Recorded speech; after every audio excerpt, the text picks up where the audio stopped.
నమస్కారం. Rajiv Gandhi international stadium. ఇక్కడ Sunrisers Hyderabad, Delhi Capitals మధ్య ఒక మామూలు మ్యాచ్ కాదు, ఒక హై వోల్టేజ్ ఫైట్ జరగబోతోంది. దీని గురించి మనమిప్పుడు మాట్లాడుకుందాం. ఇది కేవలం 2 పాయింట్ల కోసం కాదు, ఇది ప్రెస్టీజ్ కోసం జరిగే ఫైట్. అసలు ఈ రెండు టీమ్స్ మధ్యనున్న రైవల్రీ ఎంత ఇంట్రెస్టింగో చెప్పాలంటే వాళ్ల హిస్టరీ చూస్తే చాలు. ఇప్పటిదాకా వీళ్ళిద్దరూ ఆడిన మ్యాచుల్లో గెలుపుల తేడా జస్ట్ ఒక్కటి. అవును, కేవలం ఒక్క విన్. ఇక ఆలోచించండి, ఈసారి మ్యాచ్ ఎంత టఫ్గా, ఎంత హోరాహోరీగా ఉండబోతుందో. సరే, ముందుగా ప్రెజెంట్ ఫామ్ సంగతేంటి? ఈ పెద్ద మ్యాచ్లోకి ఏ టీం మంచి ఊపుతో వస్తోంది? రీసెంట్ రిజల్ట్స్ ఎవరికి ఫేవర్గా ఉన్నాయి చూసేద్దాం. ఇక్కడొక ఇంట్రెస్టింగ్ విషయమేంటంటే, రెండు జట్ల ఫామ్ ఆల్మోస్ట్ ఒకేలా ఉంది, కానీ కన్సిస్టెన్సీ మాత్రం లేదు.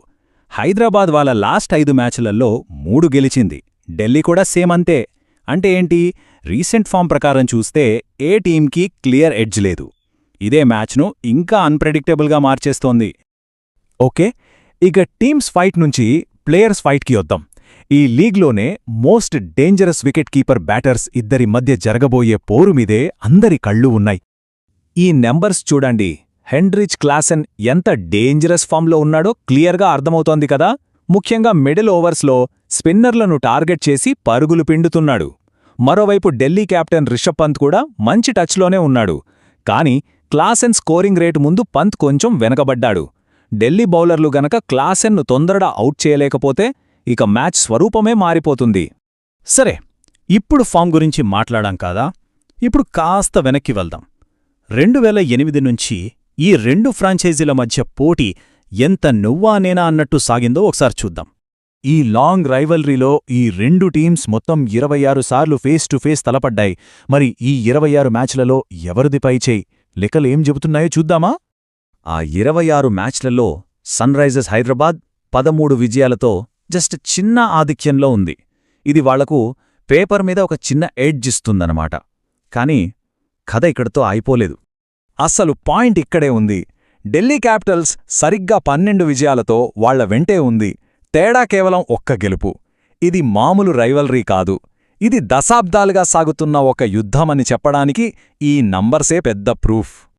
ఇక ఈ టఫ్ ఫైట్కి వేదిక హైదరాబాద్లోని రాజీవ్ గాంధీ ఇంటర్నేషనల్ స్టేడియం. సొంత గ్రౌండ్లో ఆడటం సన్ రైజర్స్కు ఎంత ప్లస్ అవుతుందో చూడాలి. హైదరాబాద్ పిచ్ అంటే మనందరికీ తెలుసు, బ్యాటర్ల పండగే. కానీ ఇక్కడ బౌలర్లను కూడా తక్కువ అంచనా వేయడానికి లేదు. కొన్ని అవకాశాలు వాళ్లకి ఉంటాయి. ముఖ్యంగా చూడండి, 41% హ్యూమిడిటీ ఉంది. అంటే సెకండ్ ఇన్నింగ్స్లో బంతు మీద గ్రిప్ దొరకడం చాలా కష్టం. స్పిన్నర్లకు బంతి జారిపోతూ ఉంటుంది. అదే టైంలో పేసర్లు తెలివిగా కట్టర్స్, స్లో బాల్స్ వేస్తే బ్యాటర్లను బాగా ఇబ్బంది పెట్టొచ్చు. సో కెప్టెన్ బౌలింగ్ చేంజెస్ ఎలా చేస్తాడన్నది చాలా ఇంపార్టెంట్ అయిపోతుంది. సరే, మనం ఇప్పుడుదాకా చూసిన పాయింట్స్ అన్నీ ఒక చోటకి తెచ్చి ఫైనల్గా ఈ మ్యాచ్లో ఎవరికి గెలిచే ఛాన్స్ ఎక్కువగా ఉందో ఒక అంచనాకి వద్దాం. ఫైనల్గా మ్యాచ్ స్టోరీ ఇది. హైదరాబాద్ దగ్గర క్లాసెన్ రూపంలో ఒక డేంజరస్ వెపన్ ఉంది. కానీ రెండు టీమ్స్ ఫామ్ అస్సలు కన్సిస్టెంట్గా లేదు. హిస్టరీ కూడా పెద్ద తేడా లేదని చెప్తోంది. అయితే సొంత గ్రౌండ్లో సొంత క్రౌడ్ ముందు ఆడ్డం, అది హైదరాబాద్కు ఖచ్చితంగా ఒక పెద్ద ప్లస్ పాయింట్.